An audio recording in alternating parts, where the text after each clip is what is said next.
दोस्तों हम लोग ने टाइम ट्रेवल का कॉन्सेप्ट बहुत सारी हॉलीवुड मूवीज में देखा है और हम लोग को टाइम ट्रेवल देखना काफी ज्यादा पसंद भी है। लेकिन क्या आप लोग जानते हैं टोनी स्टार्क और डॉक्टर ब्रूस बैनर की टाइम ट्रेवल थ्योरी ने सब कुछ बदल कर रख दिया, क्योंकि एवेंजर्स एंड गेम का जो टाइम ट्रेवल रूल था वो बाकी मूवीज से एकदम अलग था। और इसी बेसिस पे हम लोग एक फैन फेवरेट टॉपिक की बात करेंगे जो की है आयरन मैन 4। सबके अलावा दोस्तों हम लोग व्हाट इफ की सीरीज के बारे में भी जानेंगे और ये भी जानेंगे कि ब्लैक पैंथर 2 में क्या होने वाला है, उसका क्या अपडेट है। दोस्तों कंप्लीट वीडियो को स्टार्ट करने से पहले आप लोग कर दीजिए वीडियो को लाइक और कमेंट करके ये बताइए कि अगर आपको ऑप्शन दिया जाए कैप्टन अमेरिका 4 देखने का कि आयरन मैन 4 देखने का, तो आप कौन सी मूवी देखना पसंद करेंगे। साथ ही साथ जो लोग मेरे चैनल पे नए आए हैं मेरे चैनल को सब्सक्राइब करके हमारे कॉमिक बुक टॉक्स फैमिली का हिस्सा बनिए। दोस्तों शुरुआत करते हैं हम लोग टोनी स्टार्क और डॉक्टर ब्रूस बैनर की रिसर्च की। हम लोग ने एवेंजर्स एंड गेम में टाइम ट्रेवल देखा था, लेकिन इससे पहले टोनी स्टार्क ने टाइम ट्रेवल कैसे पॉसिबल हो इसके बारे में रिसर्च की थी, जो कि मूवी में दिखाया तो गया था लेकिन उसके पीछे भी बाकी चीजें थी। जैसे कि टोनी स्टार्क ने कहा था कि अगर हम लोग को अपनी रियलिटी प्रोटेक्ट करनी है, यानी कि अपनी टाइमलाइन को ठीक करना है, तो हम लोग को कुछ टाइमलाइन में डिस्टर्बेंस क्रिएट करनी पड़ सकती है। फॉर एग्जांपल इन्फिनिटी स्टोन जब टोनी स्टार्क ने लिया था तो ब्रूस बैनर ने कहा था कि हम लोग को वो स्टोन उसी टाइम फ्रेम में रखना है ताकि टाइमलाइन ज्यादा खराब ना हो। लेकिन यहाँ पे दो टाइमलाइन तो ऑलरेडी इफेक्ट हो गई है। एक 2012 वाली टाइमलाइन जिसमें लोकी टेसरेक्ट लेके चला गया है, और दूसरी 2014 की टाइमलाइन जहां से पुराना थेनोस और गमोरा आ गए हैं। अब यहाँ पे वो टाइमलाइन में अगर कैप्टन अमेरिका जाके पावर स्टोन को रख भी देते हैं तब भी उस टाइमलाइन में कुछ चीजें चेंज नहीं हो सकती, यानी पहले जैसी नहीं हो सकती। फॉर एग्जाम्पल वहां पे पावर स्टोन आ जाता है, पीटर किल वहां से पावर स्टोन ले लेता है, लेकिन वो किसके लिए पावर स्टोन लेगा? रोनन के लिए, जो कि थेनोस के लिए काम करता है। लेकिन वो थेनोस तो 2014 से 2023 की टाइमलाइन में आ गया, जिनके साथ नेब्यूला और गमोरा भी आई थी। और हम लोग ने एवेंजर्स एंड गेम में ये देखा था कि प्रेजेंट नेब्यूला ने पास्ट नेब्यूला को खत्म कर दिया था और यहाँ पे गमोरा का कोई पता नहीं है। इसका मतलब क्या है दोस्तों? यानी कि 2014 की टाइमलाइन के आगे कभी थेनोस रहा ही नहीं, वो दूसरी टाइमलाइन में चला गया। यानी उस टाइमलाइन में टोनी स्टार्क ने कभी सैक्रिफाइस किया नहीं, वो थेनोस से कभी फाइट नहीं किया, यानी वो बच गया। और उस टाइमलाइन में हम लोग को आयरन मैन 4 देखने को मिल सकती है। यानी दोस्तों इस समय मार्वल स्टूडियोज के पास दो ऑप्शन है, मल्टीवर्स आयरन मैन, एक ऑल्टरनेट टाइमलाइन वाला आयरन मैन। अगर हम लोग बात करें सिर्फ मल्टीवर्स के आयरन मैन की, तो वहाँ पे आयरन मैन हम लोग को दिख सकता है, लेकिन हो सकता हो कोई और एक्टर उनका रोल प्ले करे, जैसे कि टॉम क्रूज। लेकिन अगर हम लोग बात करें ऑल्टरनेट टाइमलाइन के आयरन मैन की, तो चाहे पास्ट हो, प्रेजेंट हो या फ्यूचर हो, उस टाइमलाइन का तो Iron Man role Robert Downey Junior ही प्ले करेंगे। अभी आपको याद है कुछ समय पहले एक गेट टुगेदर हुआ था ऑनलाइन, जहाँ पे कुछ एवेंजर्स के एक्टर्स आए थे, जैसे कि Robert Downey Junior, Mark Ruffalo, Joe Russo और भी बहुत लोग। यहाँ पे वो लोग डिस्कस कर रहे थे कि मार्वल सिनेमैटिक यूनिवर्स का फेज 4 कैसा होना चाहिए। तो यहाँ पे रॉबर्ट डॉनी जूनियर ने एक हिंट दी थी कि वो मार्वल में वापस आ सकते हैं, लेकिन उन्होंने ये भी कहा था कि स्टार्टिंग में वो कोई मेजर मूवी में नहीं आएंगे, बल्कि एक कोई मूवी केमियो कर सकते हैं। फॉर एग्जाम्पल अगर हम लोग बात करें ब्लैक विडो मूवी की, तो यहाँ पे आयरन मैन का जो रोल है वो एक पास्ट सीक्वेंस में दिखाया जा रहा है, यानी कि पुरानी डिलीटेड फुटेज का यूज हो रहा है, जो कि थी कैप्टन अमेरिका सिविल वॉर की।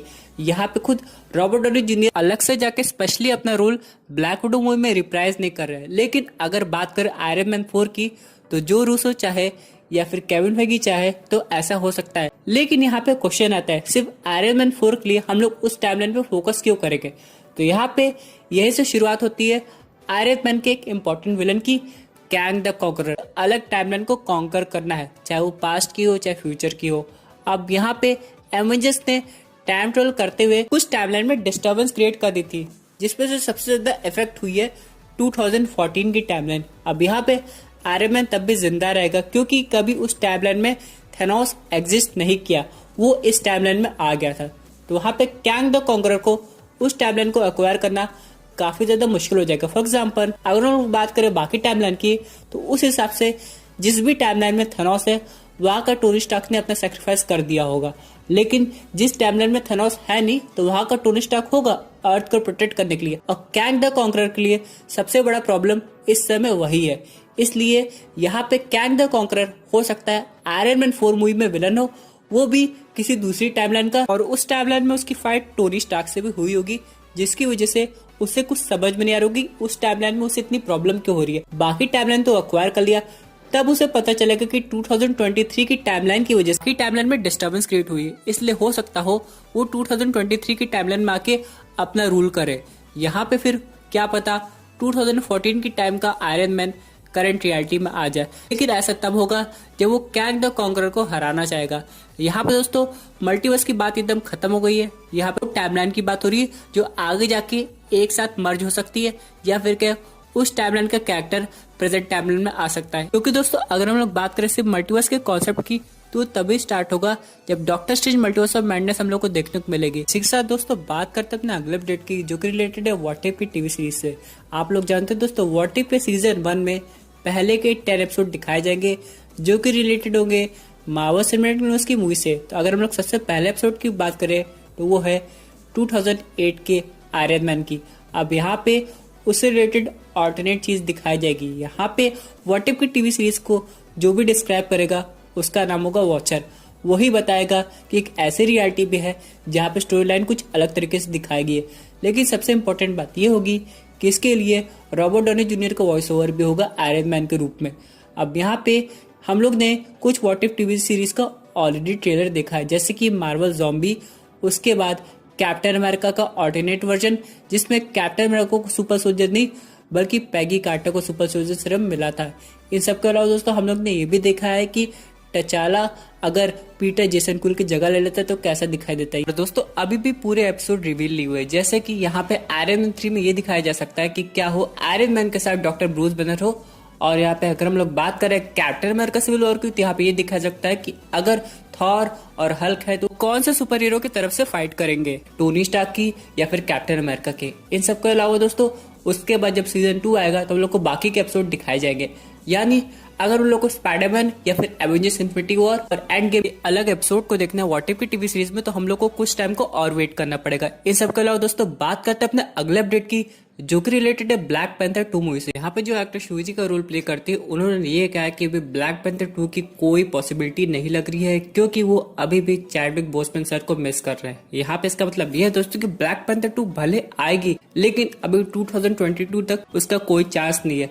लेकिन इन सब के अलावा दोस्तों यहाँ पे जब बात हो रही थी कि सीजीआई का यूज करके चैडविक बोसमैन सर को रिप्लेस किया जाएगा या फिर उन्हें ट्रिब्यूट दिया जाएगा, तो इन सब के अलावा कुछ फुटेज का भी यूज किया जाएगा जो कि डिलीटेड सीन थे। जी हाँ दोस्तों, ब्लैक पैंथर 1 मूवी में बहुत सीन ऐसे थे जो कि हटा दिए गए थे, उन सब का यूज करके ब्लैक पैंथर 2 में दिखाया जाएगा। इसका मतलब ये हो दोस्तों कि ब्लैक पैंथर 2 मूवी में हम लोग कुछ पुराने सीन्स भी देखने को मिल सकते हैं। अब यहाँ पे ये देखना है ये मूवी की शुरुआत कब होती है और उसकी स्क्रिप्ट पे क्या चेंजेस करने पड़ेंगे। चलिए दोस्तों बात कर लेते हैं अपने फाइनल अपडेट की, जो कि रिलेटेड है शैंग-ची मूवी से। हम लोग ये जानते हैं कि शैंग-ची मूवी का कॉन्सेप्ट है 10 रिंग्स को एक्वायर करनी है। यहाँ पे दोस्तों हम लोग रियल मैंड्रिन को देखेंगे। वैसे हम लोग को ये आयरन मैन 3 में भी दिखाई दिया था, लेकिन वो रियल में नहीं था। अब यहाँ पे मैंड्रिन को चाहिए 10 रिंग्स ताकि वो वर्ल्ड पे कंट्रोल कर सके। हर रिंग के पास अपनी एक स्पेशल पावर है। वो खुद बैटल एरिया में नहीं जाता बल्कि किसी सुपर हीरो या फिर सुपर विलन को हायर करता है ताकि वो रिंग उसके लिए जीत के लाए। अब यहाँ पे वो शैंग-ची को हायर करता है। अब आप लोग जानते हैं शैंग-ची की पावर्स कुछ अजीब है। वो एक ही समय पे कई जगह रह सकता है और उसकी ढेर सारी पर्सनालिटी बन सकती है। इन सब के अलावा दोस्तों जब बैटल एरिना होगा तो यहाँ पे हम लोग को ओमेगा रेड भी देखने को मिल सकता है जो कि एक म्यूटेंट है। और यहाँ पे ये भी कहा जा रहा है कि बैटल एरिना में वैम्पायर्स तक आ सकते हैं। जी हाँ दोस्तों, मार्वल सिनेमैटिक यूनिवर्स में पहली बार ऐसा हो रहा है कि हम लोग को वैम्पायर देखने को मिलेंगे। और ये तो दोस्तों होने था, क्योंकि दोस्तों ब्लेड की टीवी सीरीज या फिर क्या मूवी आने वाली है तो वैम्पायर का इंट्रोडक्शन भी जरूरी है। लेकिन इन सब के अलावा दोस्तों अगर हम लोग बात करें सिर्फ म्यूटेंट्स की, तो ओमेगा रेड के अलावा और कौन से म्यूटेंट हम लोग को देखने को मिल सकता है ये तो शैंग-ची मूवी में पता लग जाएगा। लेकिन यहाँ पे हम लोग सिर्फ सुपर हीरो की बात करें तो हम लोग को हो सकता है आयरन फिस्ट देखने को मिले। हम लोग ये जानते हैं कि शैंग-ची हो चाहे आयरन फिस्ट हो, ये दोनों में कोई कनेक्शन तो बन के बैठेगा। लेकिन दोस्तों यहाँ पे क्वेश्चन ही आता है कि ये लोग यहाँ पे कर क्या रहे हैं। फॉर एग्जाम्पल शैंग-ची हो सकता है मैंड्रिन के लिए काम कर रहा हो, लेकिन आयरन फिस्ट क्या करेगा 10 रिंग्स एक्वायर करके। हो सकता हो वो 10 रिंग्स एक्वायर इसलिए करना चाहता हो ताकि उन्हें प्रोटेक्ट कर सके। जैसे कि इन्फिनिटी स्टोन्स की बात करें, इन्फिनिटी स्टोन्स अगर सही बिल्डर के पास रहेंगे तो उसका गलत इस्तेमाल नहीं हो सकता। उसी तरह हो सकता है आयरन फिस्ट उस बैटल एरिना में हो ताकि वो रिंग को अपने पास रख के सीक्रेट जगह रख दे, जैसे कि इन्फिनिटी स्टोन्स के साथ हुआ था। तो आयरन फिस्ट को ऐसा करने के लिए बैटल एरिना में आना ही पड़ेगा और वो तब होगा जब वो शैंग-ची से मिलेगा। हो सकता है आयरन फिस्ट और शैंग-ची मिलकर काम कर रहे हो, उनके अकॉर्डिंग दोनों में से कोई जीते। अगर उनको रिंग मिल जाती है तो रिंग सही हाथों में है, लेकिन अगर ऐसा नहीं होता है, आयरन फिस्ट को लगता है कि शैंग-ची तो मैंड्रिन के लिए काम कर रहा है इसलिए वो एक सुपर विलन हो गया है, ये बैटल काफी ज्यादा इंटरेस्टिंग होगा। तो दोस्तों ये थी एक अमेजिंग अपडेट जो रिलेटेड थी आयरन मैन 4 मूवी से। आई होप आपको ये वीडियो पसंद आई होगी। वैसे आपकी क्या व्यूज है इस पर्टिकुलर टॉपिक पे, अपने व्यू जरूर कमेंट कीजिएगा। और दोस्तों अगर आप ऐसी unique super hero content enjoy करना चाहते हैं तो हमारे चैनल को सब्सक्राइब करके हमारी सुपर हीरो फैमिली का हिस्सा बन जाइएगा। Thank you for watching.